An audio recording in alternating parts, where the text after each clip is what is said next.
That works. Call this meeting to order for the City Council regular meeting for Monday, April 7th, 2025. Please stand for the Pledge of Allegiance. I pledge allegiance to the God, invisible of America, and to the republic for which it stands, one nation, under God, indivisible, with liberty and justice for all.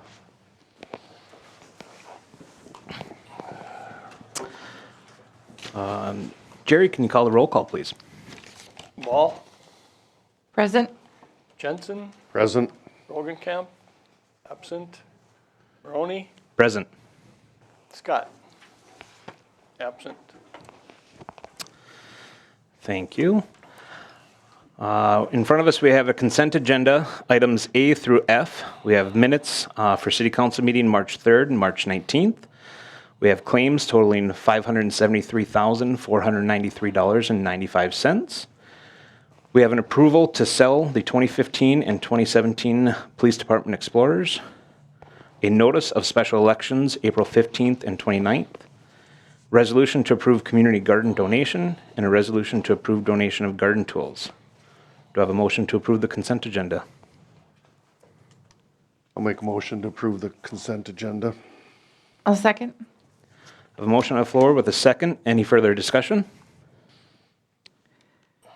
Hearing none. I just wanted to emphasize the donation from the Cross Lake Area Garden Club to Breezy Point for our new community garden, and then also the donation of the garden tools and hoses to the community garden by the Breezy Point Hardware. So I just think that's great. So Very much appreciated, yes.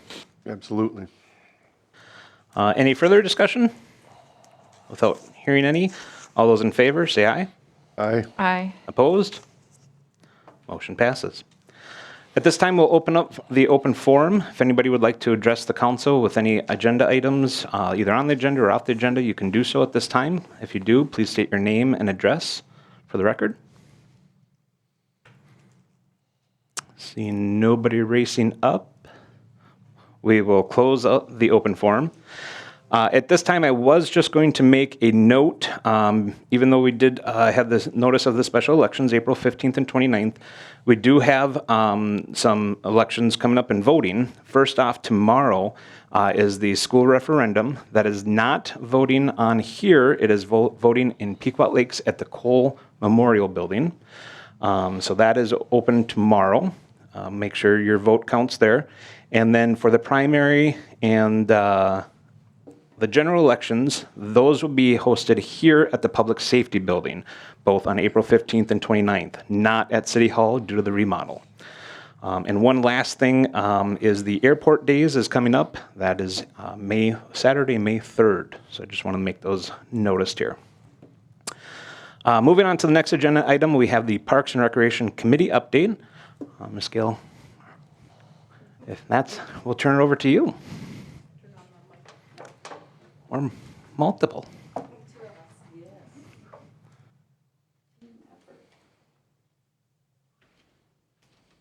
Test. I teach classes with a mic, so I'm used to this. Well, I just want to introduce myself. I'm Gail Arney, if you don't know who I am, from Park and Rec. And we have I'm Deanne Tradier, and I'm also on the park committee.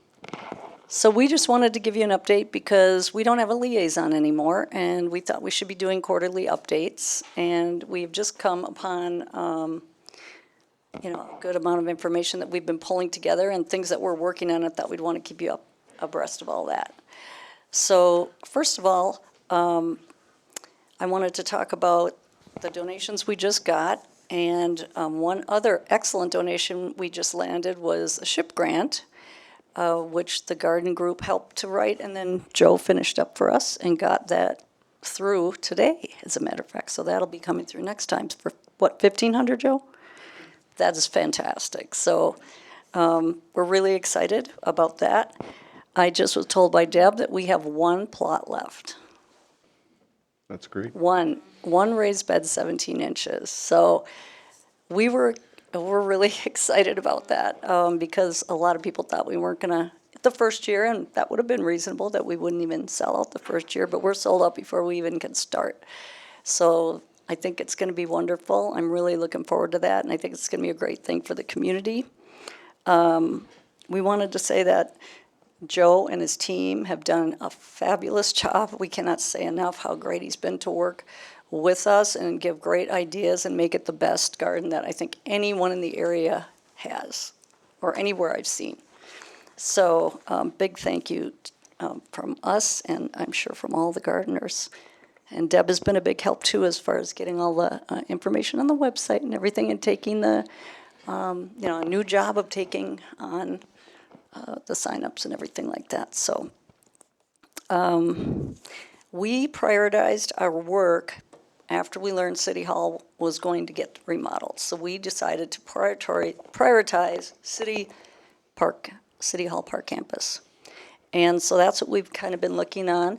We have our master plan, and we had a plan for the park, this park there. So we looked at what we had put into that master plan, which we completed last year. And so I'll let Deanna talk about what we are going to do there, and then after that, we'll talk about the financing. Okay. So as Gail said, we looked at the master plan and we continue to use that as our working document. And the things that are kind of coming, I guess, our next project or our next dream has to do with pickleball, which is a very popular sport, gaining popularity like crazy. We'll talk about that in just a minute. Along with that, another year-round, potential year-round bathroom and shelter closer to the garden and where we're hoping this pickleball might be. Extending the trail network around City Hall and back towards the garden and things. And just having been a prior park committee member a long time ago, that extension of that trail has been on our wish list for years. So we're excited to think about bringing that up. We know people use that walking trail a lot, and we'd love to see it be a little bit longer. And then along with that, our also kind of idea is to, along the walking path, is to have other points of interest. So the path would start where we have the park path around the playground right now and extend back past the gardens. Hopefully, if we do the pickleball or move ahead with the pickleball. And then we really like the idea of having some kind of another play area farther back. I keep pointing, but back in this area back here, and not just the same as what we already have in the playground, but looking at kind of like a natural play area where, you use like trees that are down and the kids can climb on that. So it's more like a natural scape rather than just purchased park equipment, sandboxes. So really just using nature for that. And we've kind of seen a few that have been really caught our interest. And the nice thing about that is it would be different than what we already have. So, encourage kids to, let's go over and explore that area. But also, we can keep the costs down because a lot of times tree companies and things are looking to donate stumps and things. So I know that we did one at Eagle View Elementary School last year, and really most of the materials were donated. So it's really a neat area if you ever get a chance to check that out. It's on the east side of the building by the Early Childhood Center. You want to go on with the pickleball? What we're thinking with that? Sure. Okay. So, well, did you guys all see our garden write-up in Lake Country Journal? No? Well, I have to brag about it. We got a full page and a picture of our park in there, our garden, I should say. So I'm pretty excited about that. And we thought, well, that'll be the final push to get but that hadn't even got out before we have sold all of our, or rented out all of our spaces. So pretty exciting. So I had to brag. But pickleball, we've had people come forward and give us presentations about the growth, about, 50 Lakes has put in 2 and a splash pad, and then they have to put in 2 more. They just didn't make it big enough. If you look at the Park and Rec, we also, at our meeting and notes, here are some of the renderings, or we're calling these like concept maps. They call them concept maps or renderings of what their park is going to look like. We feel we really need to have a rendering or a concept map in order to move forward. So we've decided the things we want to put in there, we're going to place them. We're doing a walkthrough on Thursday, and, these will all be concepts, so nothing's set in stone, but we feel like we need to move forward with a map, a concept plan, so we can present it to the public, so we can get further feedback from the public. We want to send out letters, especially pickleball, all the surrounding homes and everything, and get on top of that and be really ahead of it. So we have a numbered out plan of all the things that we need to do to cross our i's and dot our t's and to get all the public input we can get. I don't want to go into too much detail, but we looked into, we looked at pricing 2 to 12 courts. So I said, let's just take 6. We talked to a person who did the grant writing for 50 Lakes. They got a DNR grant that paid for half of it. If you look at this,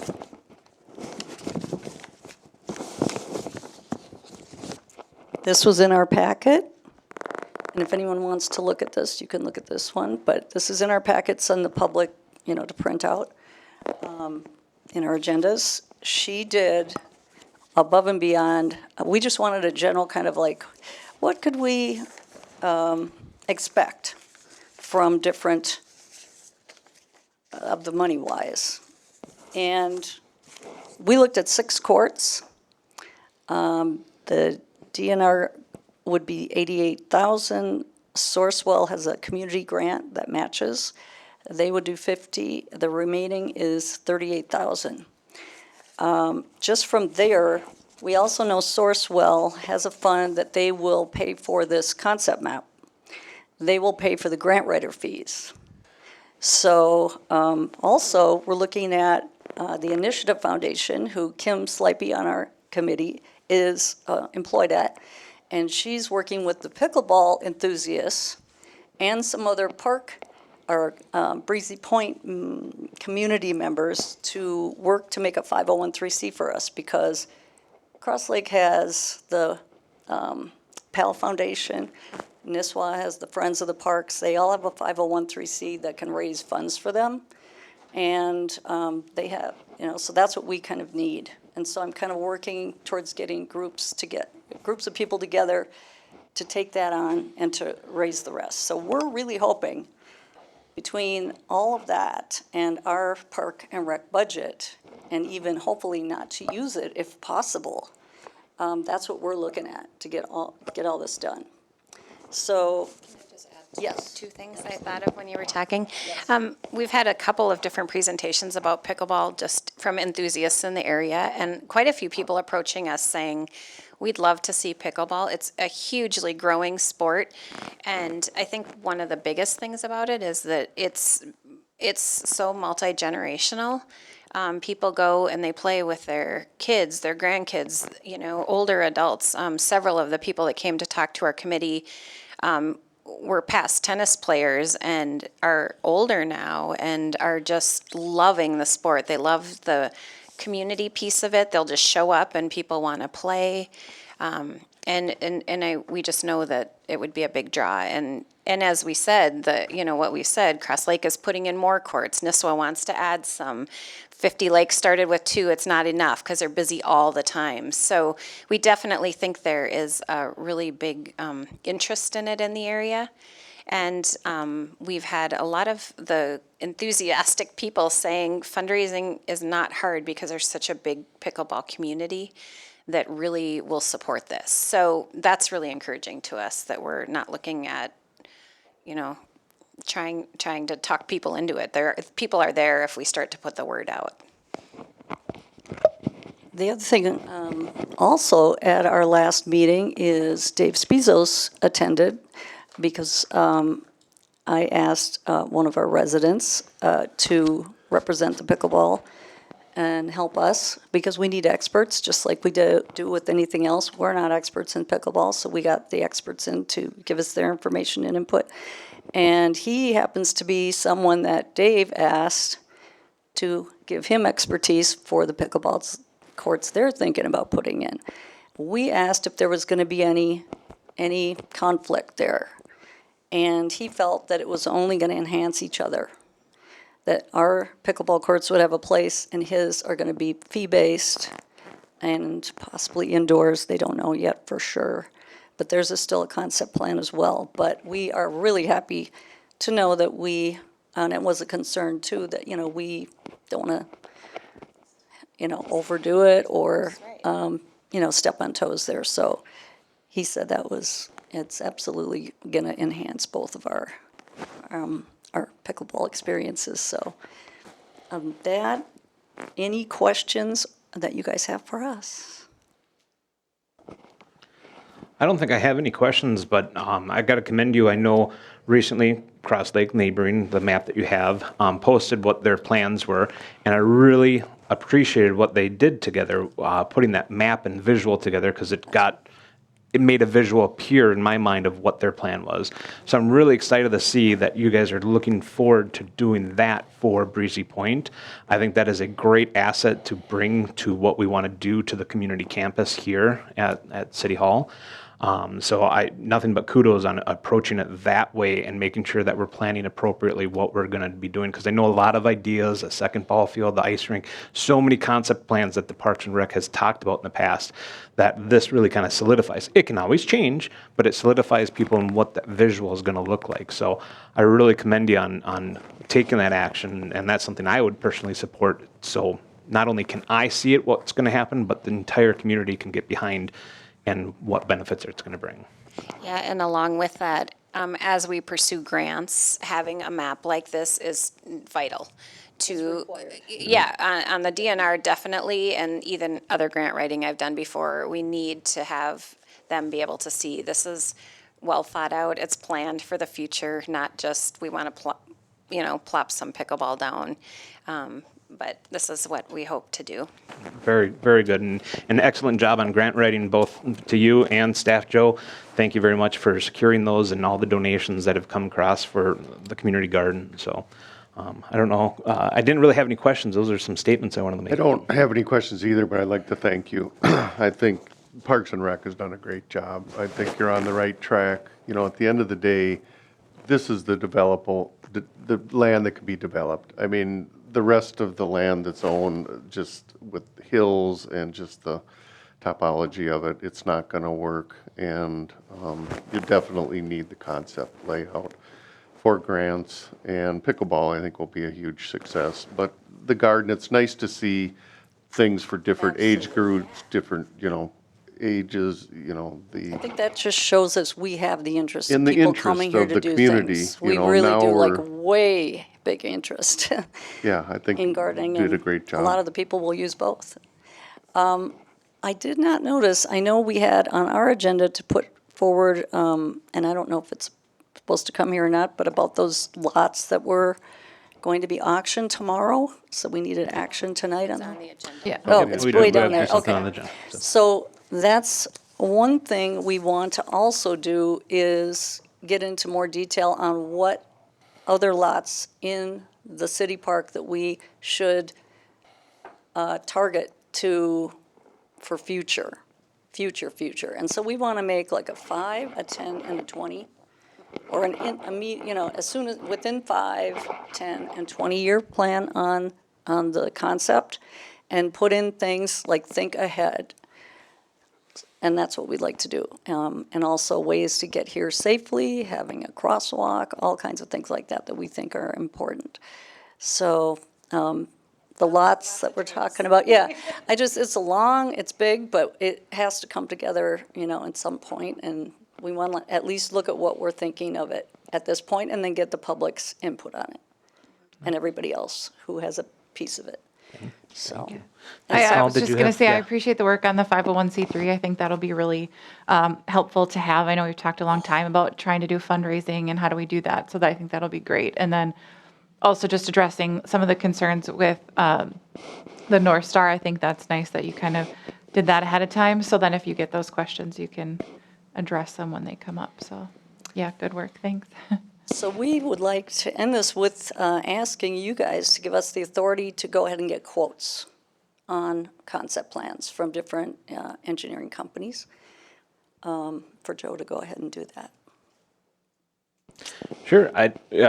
Is that motion that we need to make? I mean, getting quotes is something that staff can do at any time and present in front of us when needing to procure can be done. I don't think you'll need a formal motion. I think it might come back to you when there are quotes, and Yep. at that time you can. Yeah, because the quotes, we're looking at like somewhere between 10 and 20,000, to get these map, concept plans. I hate to just say map, because it really is concept planned. And then we would come back, and of course, you'd have to approve that, and we could also then go ahead and go for a Sourcewell grant to cover that at that time. Yeah, I think working with sense. staff and presenting some quotes so we can see what we got going in front of us and get that going for you. All right? Thank you. All right, thank you.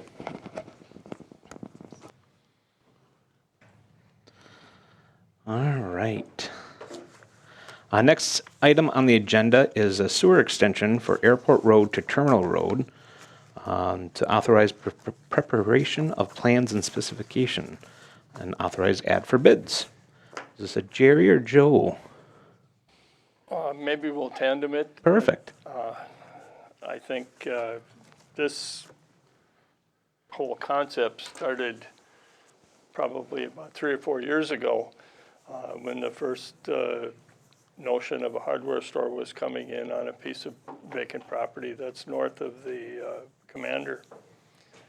I'm sorry, west of the Commander.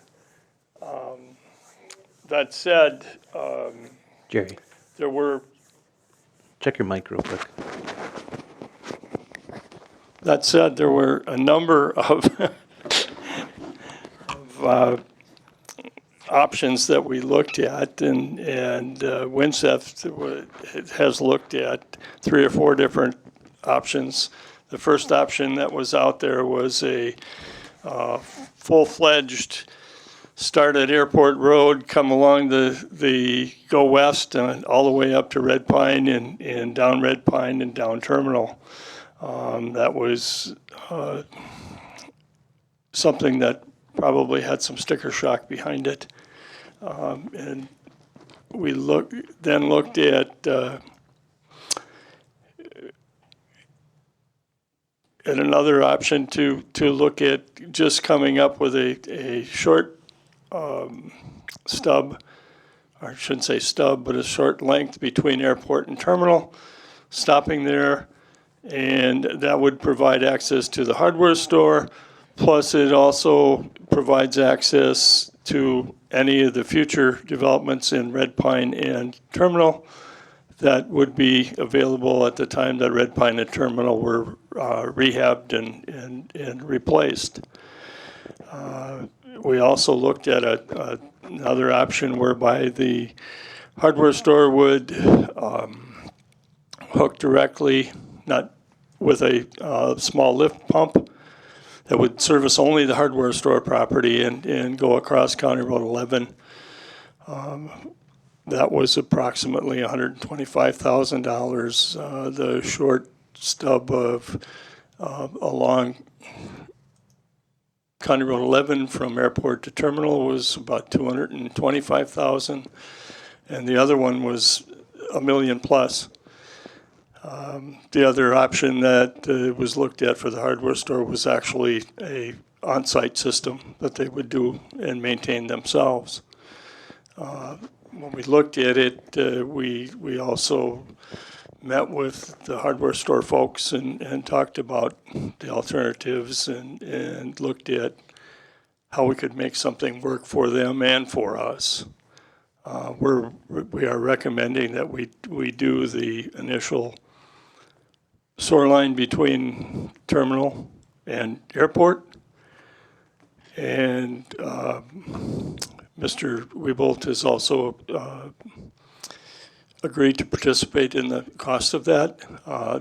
But we do believe that that short line has a more long-term benefit to the whole community rather than just for the hardware store. We think staff thinks that's the option that we should pursue, and that's the option that we're recommending this evening. Thank you. And I know we've all received email correspondence from you. Did any, I know Mr. Rogenkamp and Mr. Scott's not here tonight. Did either of them get back to you on any recommendations or thoughts or questions? The mayor has chimed in, and he's in support of the staff recommendation. I have not heard from Mr. Scott. Okay. No, I think, in my personal opinion, we've talked many years ago about Red Pine and Terminal, that many of those lots are small, and the thought process of bringing sewer someday down there would be a benefit, so some of those lots can become developed. Now, obviously, today we're not talking about bringing sewer down there, but this is prepping us to be able to bring the sewer into the facility. So should those roads be redone and sewer wants to be brought down those roads, we can potentially do so. And the developer is willing to do some cost share with this program. And so I see nothing but good things coming from that. And was there a hard commitment of what that cost share was at this time, or are we looking for more bids and then going back to that discussion and negotiation table? We're looking for bids at this point and going back and doing some final negotiations. That said, I think we're looking at this from a long-term perspective versus a short-term perspective. Certainly. And with this being sewer, this comes out of the sewer enterprise fund, not a direct levy. Right, there's no, it's not taxpayer subsidized. It is strictly from the enterprise fund. Thank you. That was addressing my questions and comments there. Anybody else have any questions or comments of staff? Just a comment that I just would agree with staff to go with alternative 2. Yeah, I think it makes sense. I also agree with staff's recommendation. When option 3 was proposed, I did not think that made sense for the cost, and just a single line to service only the hardware store. Council's had past discussions, as part of the overall sewer expansion. This is a good test too. There's a lot of commercial lots down there. There's lots that potentially can be developed. It makes sense. I think the cost is, justified long-term, and 100% again agree with staff's recommendation. So Jerry, at this time, are you looking for an official motion or just a consensus? Looking for a motion to authorize plans and specifications and advertising for bids for the project. Okay. Anybody willing to make that motion? I'll make that motion. I have a motion on the floor. Do I have a second? Second. Motion and second. Any further discussion? Hearing none, all those in favor say aye. Aye. Opposed? Motion carries. Next item, number 8, Police Department Surveillance and Security Approval of Award of Bid to Midwest Security and Fire for City Hall Surveillance and Security approve for Midwest Fire and Security and Fire.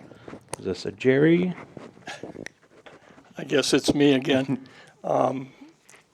Little background, initially, as part of the budget process and part of some, I think it's CJS approvals, that the police department needed to install some surveillance and some alarm systems and all those bells and whistles that they need.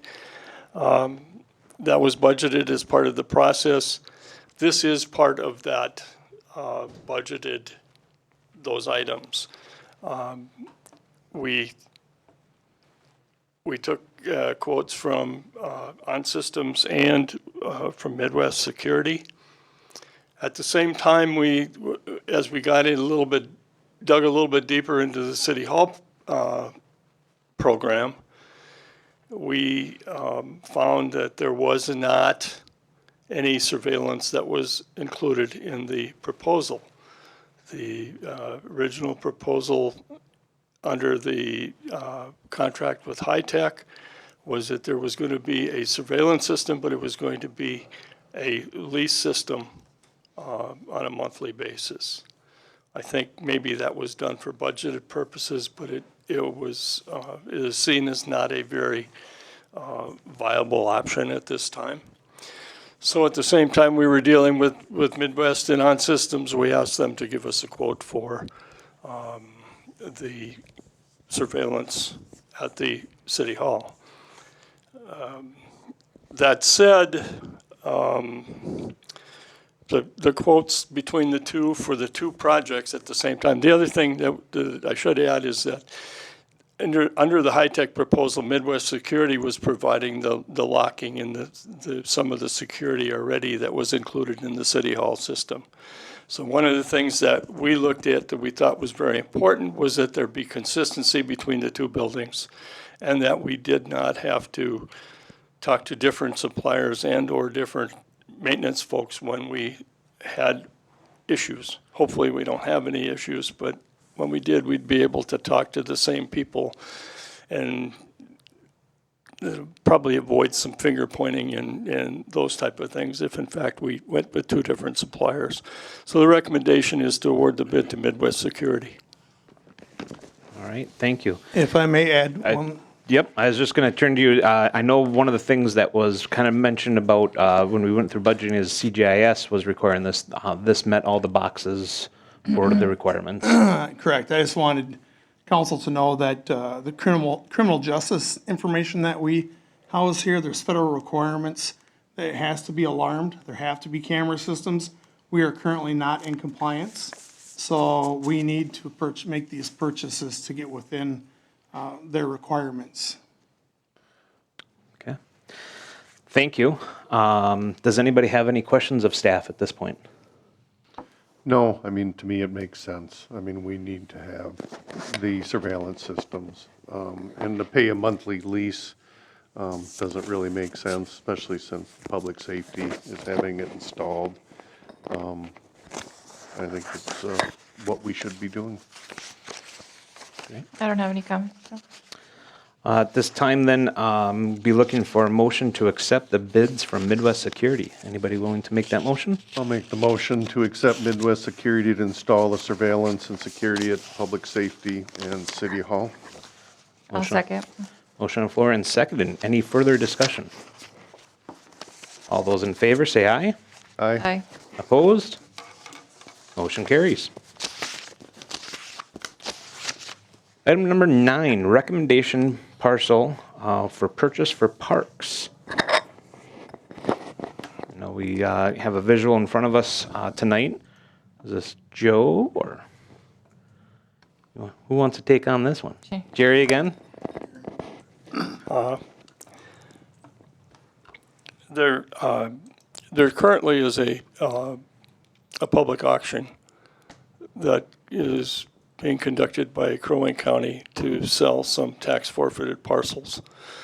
There are 2 parcels that are close to our current park facilities. One of them is actually probably surrounded by a bunch of city-owned property already.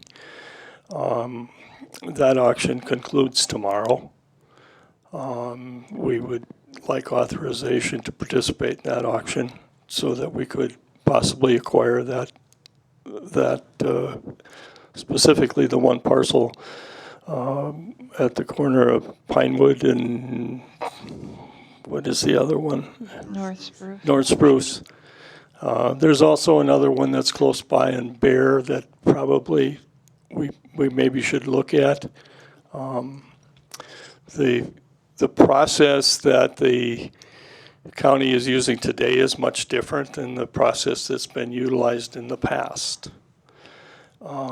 These properties, when they become available, are put on a public auction. That auction runs for approximately 30 days, and they have a minimum price on those parcels. The minimum price on this parcel at the North Pinewood is, I think, $4,500 or $4,800, something like that. So that's a minimum bid. If in fact they don't receive any bids on that piece, then it goes into another pool that you can, it's another online auction, but you can bid starting at $1. We'll monitor this one to see if it becomes available, we'll monitor it at the end to make sure that we're part of the process. If it doesn't, if there aren't any bids, I don't think we should put a bid in it. We should wait till it gets into the next pool. But we need authorization to participate in the bid, in the process. So the last time that I was involved in a forfeited land purchase from Crow Wing County, we actually had to go into a closed session to discuss what our max purchase price was going to be and set that. Because we didn't want to send staff with an open checkbook, we wanted to have a hard limit on what we found of that value of that property. So with this auction being held, are we setting ourselves a cap? Are we, because one of the reasons we didn't want to have it as an open meeting is because if somebody knew what they were willing to spend, they would overspend what another dollar over what we were bidding. Can you help me understand that process a little bit more? I don't know what you did in the past, quite frankly.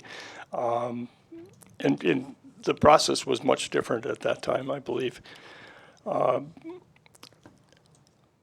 In this case, I don't see a lot of participants. I don't see us going to the moon. Quite frankly, the problem with that piece of property as it sits there today for anybody is that, number one, it's too small to build on. And number two, it's got unimproved roads by it. So really, it's a vacant piece of property with not a lot of value. So is your goal more to see it go to that second phase of an auction? I would hope that's where we end up, quite frankly. But if in fact somebody bid $4,500, I think we'd have to be in at 45.1 or something like that. But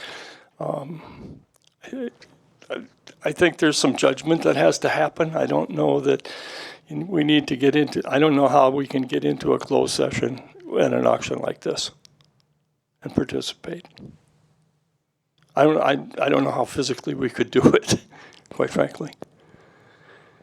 Well, and what I recalled was we put a value of what we knew what the opening bid was going to be at, and we set a limit and said we will not go above, and staff worked that. If you want to do that, And I think we knew those were going to be maybe more Those popular ones were lots. more popular. This again, probably not. it's on unimproved roads, unbuildable. I'm just looking for guidance here on where you want us to have the motion. If you want us to, because do we put a motion to not spend more than X? Do we say wait until it goes beyond this first phase of the auction? If you want to be safe and go through with the auction or this part of it, not to exceed $7,000 or something like that, and go from there.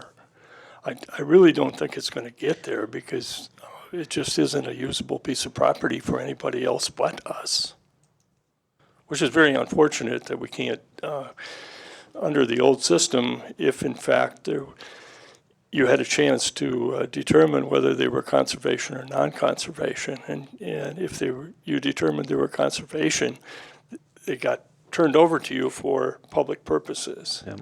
But that's not the way it's being done anymore. Well, does anybody have an idea? I'm comfortable with just authorizing staff to participate in the bid. Same, yeah. I have confidence in Jerry that, he'll spend the taxpayer dollars wisely. It makes sense for us to participate. It's a lot that we should look into acquiring, and I guess I'm prepared to make a motion. Okay, so we have a motion on the floor for staff to be authorized to participate in the auction using staff's best judgment, I'll second. and a second on the floor. Any further discussion? All those in favor? Aye. Opposed? Motion carries. All right. Next item is a Bobcat Toolcat replacement for Public Works. Pretty much I put all the information down there. It was alteration to the CIP. I had the lifespan of the Toolcat more generous. I think initially I had it at 15 years. They're kind of known to be, they can be expensive to operate if you get unreliable piece. Previous city I worked at, we had issues. That was several years ago. I hope they improve. Last couple of years, we had about 20,000 in repairs. So essentially what we did start last summer when we were doing the budget, I swapped, we had the tractor in for this year. So that got pushed to next year. The Toolcat got brought more current, and then the frequency at every 5 years would keep it under warranty. Ultimately, I mean, if it proves to be a reliable piece of equipment, keeping it under warranty would give you slightly higher cost of operation, but my experience has shown that I think if you keep it under warranty, it'll probably bring our operating costs down, because that 20,000, you know, when I did the cost benefit per hour, that really made it cheaper to keep it under warranty.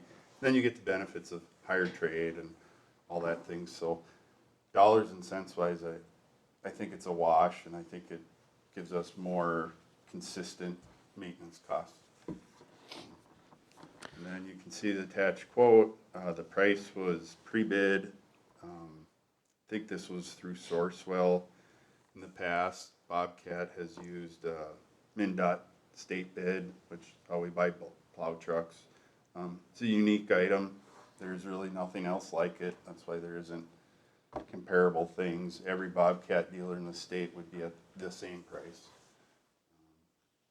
Just any questions or comments? And I see that we're getting the 5-year warranty or 2,000 hour, keeping it underneath where your concept of those trade-ins, and it looks like we're getting a decent trade value for our current machine. So Yeah. that's good to see. I have no other questions. Anybody else have questions of staff at this time? I don't No. have any questions, no. All right. So I have a request in front of us to purchase the new Toolcat for the cost of $38,294 with the trade. Do I have a motion to accept the proposal? I'll make the motion to accept. Second. A motion on the floor and second. Any other further discussion? Hearing none. All those in favor say aye. Aye. Aye. Opposed? Motion carries. Next item, dust coating applications for 2025. Last year, Corbin Excavation won Crow Wing County. They did a group contract for all the townships. Last year it was $1.20 per gallon. My understanding is this year, Crow Wing County, I think they're ceasing dust coating operations. They didn't secure group bid for the whole county. So Corbin Excavation reached out to us. Their price is $1.30 a gallon. Envirotech is a firm we used a few years ago. They're at $1.69 a gallon, so we have a couple bids. Essentially, the quantity would be the same as last year. Coverage, same areas, no extra roads. 35,000 is budgeted. I'd estimate the cost coming in at right around 30,000. Spreadsheet, yeah, 29,000. I mean, usually I'm within a couple thousand. So, and then what dust coating does, it attracts moisture to the gravel. You know, a nice benefit is it's less dusty, but it's also, you can see the per road cost there, but like that's the fine dust is what our roads lack, so it helps preserve them. Makes our gravel last longer. It's kind of cost of doing business with a dirt road in residential neighborhoods. It's a frequent complaint, and you know, it's also a reason why paving roads is a nice thing. It's a luxury in comparison. So, any further questions? One question I have for you, Joe. In my tenure here, have we ever not dust coated? No, we've had, application is usually the sticky point. I'd like to get it done early June, but so does everyone else that has dirt roads. Some years we've been pushed to mid-July. It's not due through lack of effort. I mean, usually they secure the low price, they have all the work. So it can be scheduling, but no, I believe, I mean, every year I've been here, it's been something, an annual cost. Frequently, it doesn't go to council because it's in the operating cost. Kind of it's up to each administrator. Yep. We've done it both ways. So. Okay, thank you. Any questions of staff? None for me. No, I'll make a motion to approve Corbin Excavation to apply the dust coating for an estimated cost of $30,000.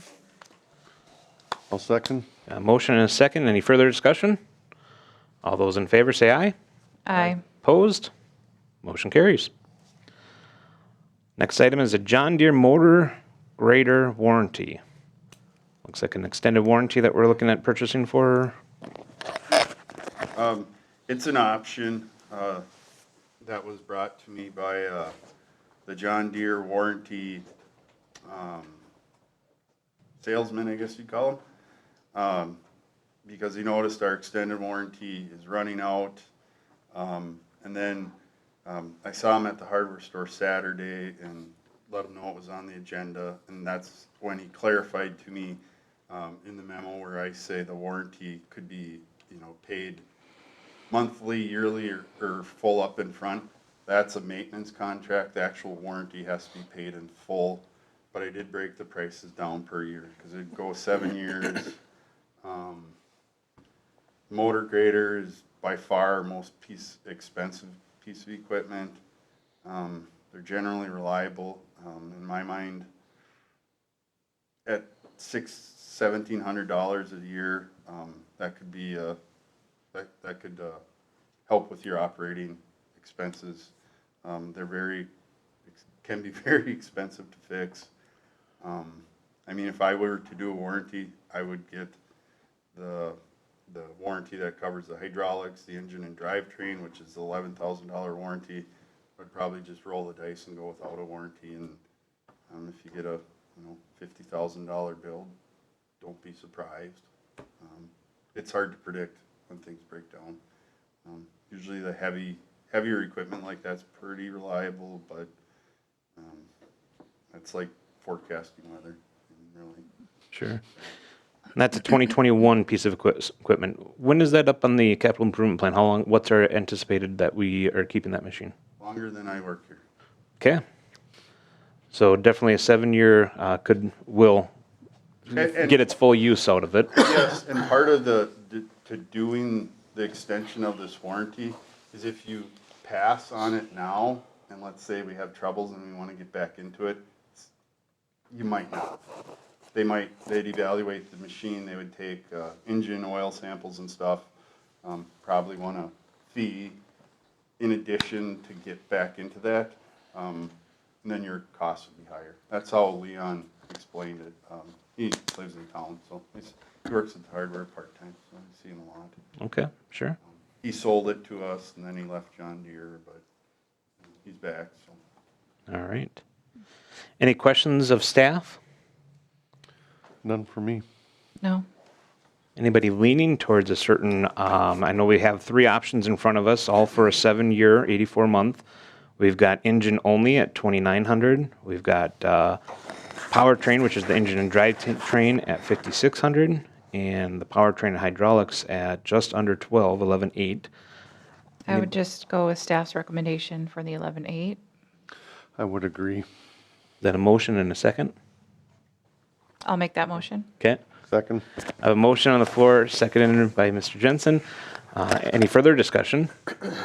All those in favor say aye. Aye. Opposed? Motion carries. Next item, Heartland Animal Rescue Team Contract. Chief Sandell. So this is in reference to the Heartland Animal Rescue Team contract. It's going to be a 3-year contract beginning January 1, 2026. There were increases to the contract, so the way this contract works, there is an administrative fee that's charged to the city per capita, and that has gone from $1.50 to $1.80. And obviously, our population has increased a fair bit as well. So the total increases to the contract are just under $2,000, as near as I could figure.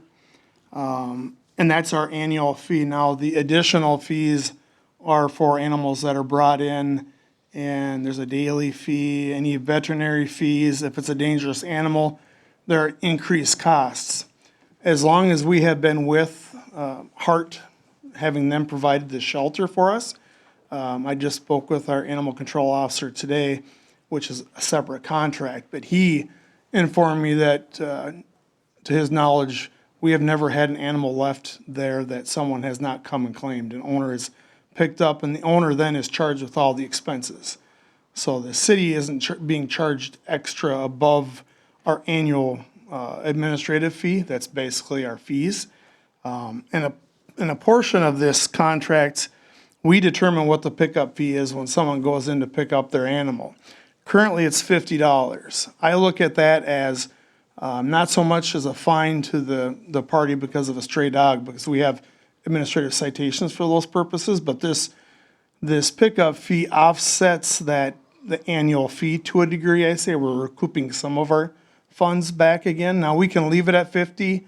You could choose to decrease it, or you could increase it more if you'd like. Even though the people are picking their animals up, we still have this annual cost, and we still pay Mike to go pick up the animals and transport them as well. So it's up to council. Number one, I'll recommend that we continue this contract, because with an animal ordinance, we need to have someplace to take them, and that's our only option currently. So we need to approve the contract. It's just up to council if you choose to raise that fee for the pickup. Okay. Any questions? Any questions of staff at this point? No, I think it's nice that it's a 3-year contract. I would be inclined to leave the fee the same. With the fee at 50, what is typically the cost to the city? I mean, does it cover it? So if someone picks up their animal Yeah. that is at Hart, there is no fee to the city. Yep, There is the annual administrative fee. yes, That's the one per capita. It's going to change to $1.80, yeah, which that annual fee is $5,059.80 starting in 2026. But there is no additional fee beyond that if the owner picks up their animal. They are charged all those fees. So the $50 that we charge is to help recoup our annual fee that we Correct. have with Hart. That is, they take that fee and it comes back to the city. But the annual fee is not directly correlated to like the individuals who have to pick up their animals. It just helps with those fees. Yep. So 50 is above and beyond what Hart will charge for maintaining that animal. Yeah. Correct. And in years past, we had another contract, but that ended with another firm, and so we went with Hart a number of years ago. Well, we three? were taking animals to Babinski Foundation, and then somewhere down the line, some different management or change in the board, I'm not sure, we were told we could no longer bring our dogs to them. Okay, and that's when we moved to Hart. Correct. Understood. Any other questions? If not, anybody willing to make a motion? I'll make a motion to approve the 3-year contract and leave the pickup fee of $50. I'll second. Got a motion on the floor with a second. Any further discussion? Hearing none. All those in favor say aye. Aye. Opposed? Motion carries. All right. Next, our administrative search update. Where are we at with that, Mr. Volczak?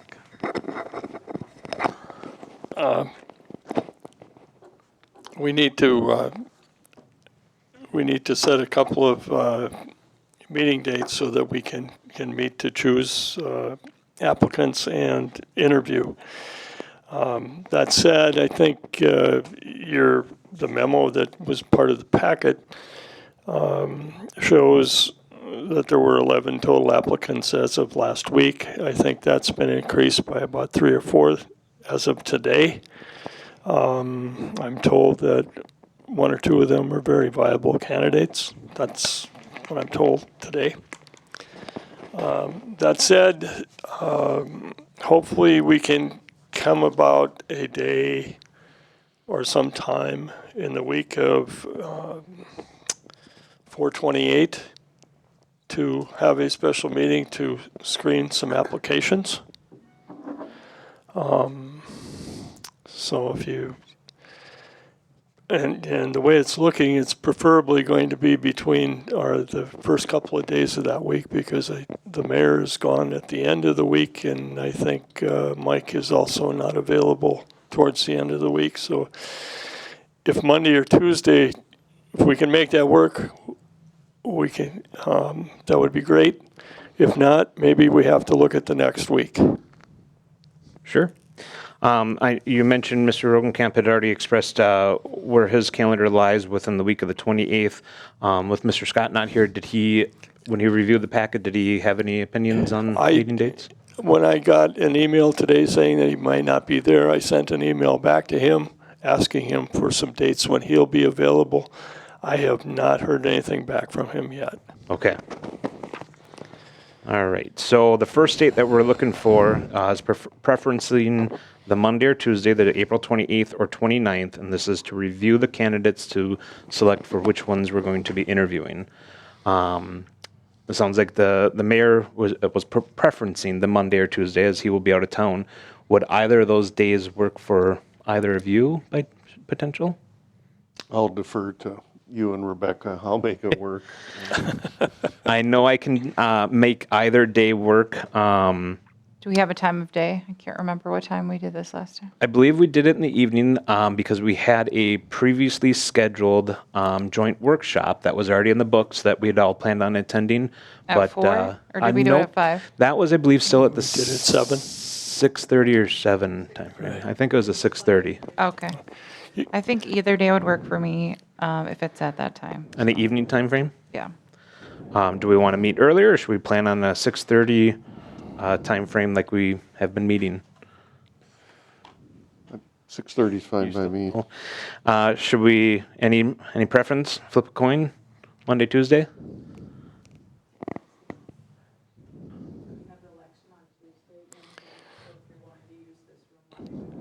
Monday would be better. Monday, Okay. because then we could help set up then too. Anybody, how about a 5:30 time frame? Get us out of work and we can report here, and then we can help set up for on Monday evening, the 28th.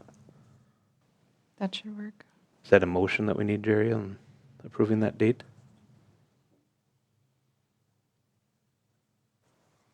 Do you want a motion on that?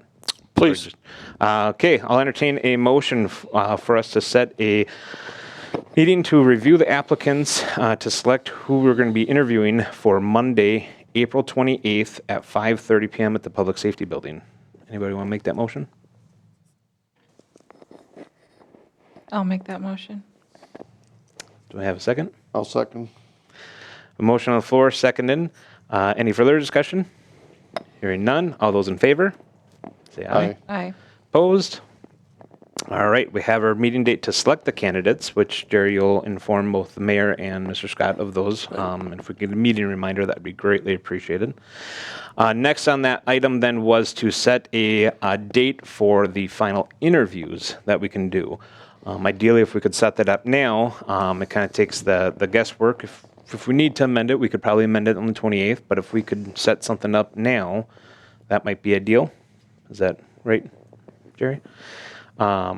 and that is going to be the week of May 12th. Did the mayor or Mr. Scott express any interest? Again, it doesn't sound like he contacted you about the first date, but did the mayor express any dates or timeframes that work best Mayor is available that week, that week? yes.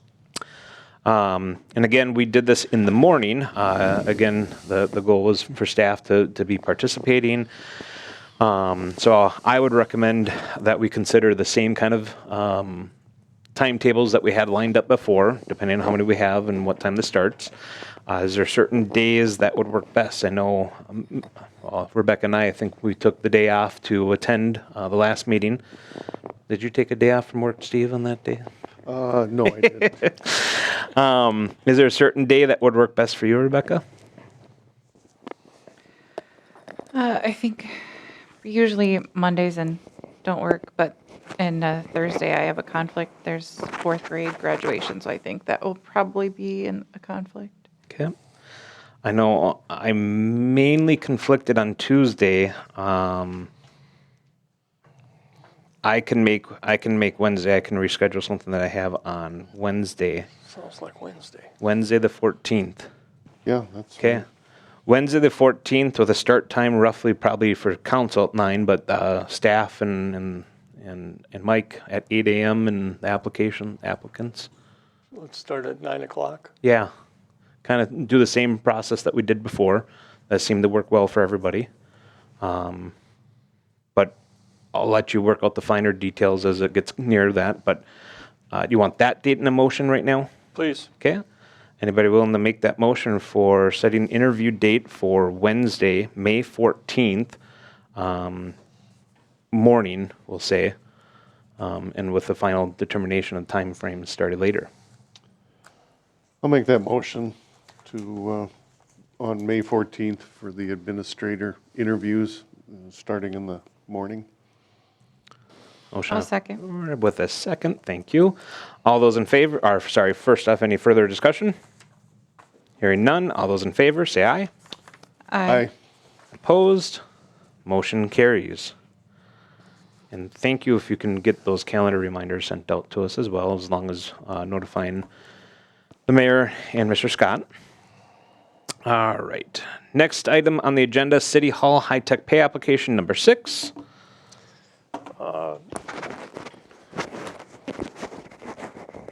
Anything further to clarify than what's in our packet? Well, in your packet is a pay application for $263,224.98, payable to High Tech Construction.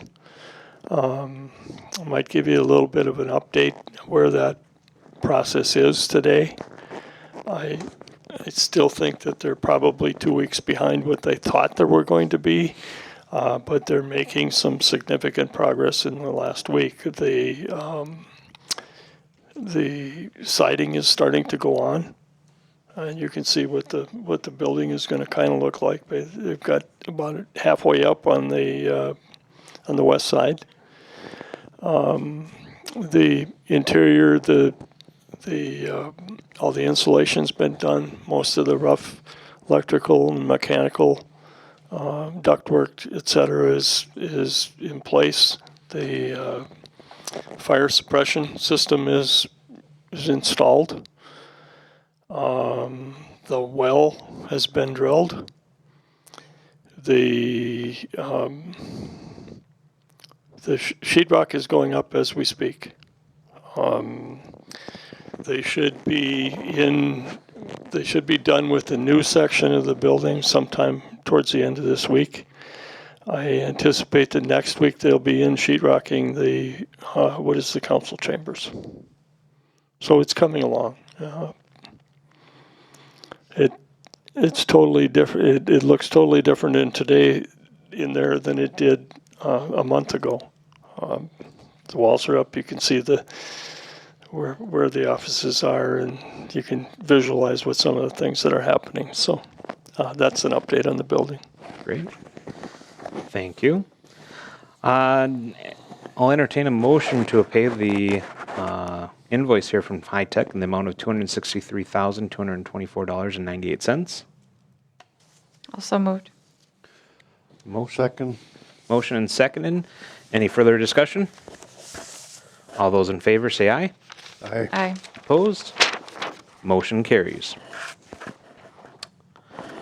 All right, at this point, we are going to suspend our regular session to move into a closed session to discuss easement acquisition. So at this point, I'm going to suspend